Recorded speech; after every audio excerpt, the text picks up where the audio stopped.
Let's begin at the beginning.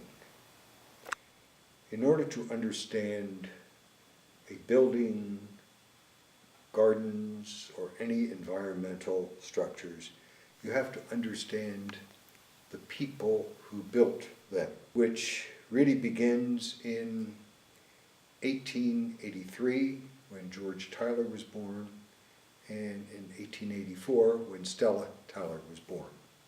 Stella Elkins Tyler was of course born into the Elkins family in Philadelphia.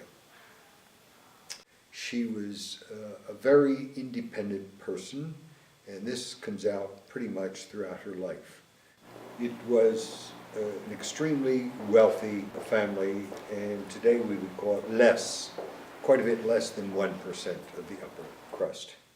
By the time she reached the age of 17, says, I don't want to have anything to do with it. I'm going to Paris and France to study French culture for 2 years. And she did.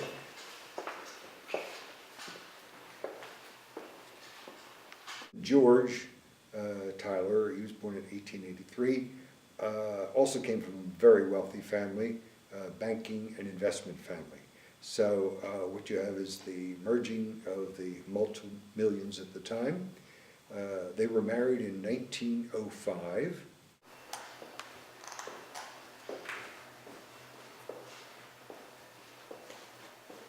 She became very much involved with the study of sculpture work and art work after World War I. She increasingly studied sculpture and that sort of thing.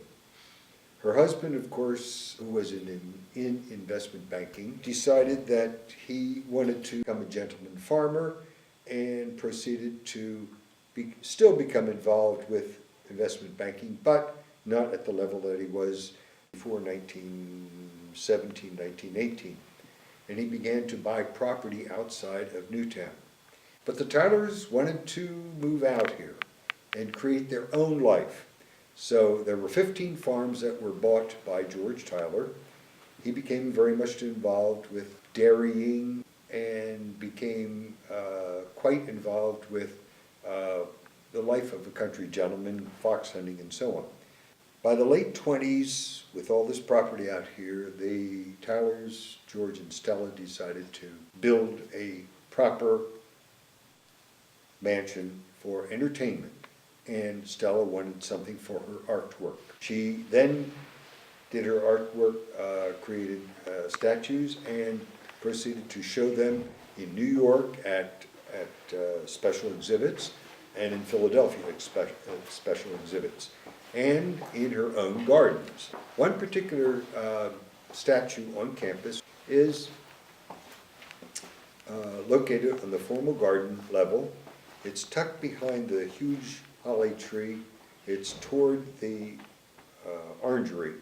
This was called Death and Transfiguration, and it was really influenced by a number of things. One, Richard Strauss had a tone poem by that name, Death and Transfiguration. It was referring to some of his religious themes.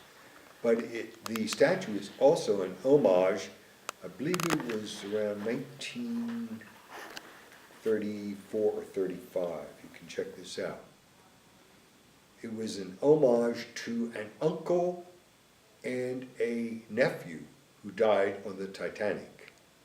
So they were involved with what was going on at the time in the world, and she was very interested in remembering this in a statue. The rest of it, shall we say, is history. She left the estate to Temple. The county bought it, made a community college. And ever since, the community college is committed to education and the arts as they have developed, whether it be film, sculpture work, or what have you. We have a unique niche in the history of education whereby our benefactor gave both an art school and an entire property to a university out of her interest in that particular field. I was trying to figure out why the Tylers moved from Elkins Park and their rich neighbors. Stella and George decided not to do that. They moved to Bucks County, which is not the same Bucks County that we have today. It was very rural. Some of the roads were not even paved. There was little electricity and little interior plumbing. It was pretty basic.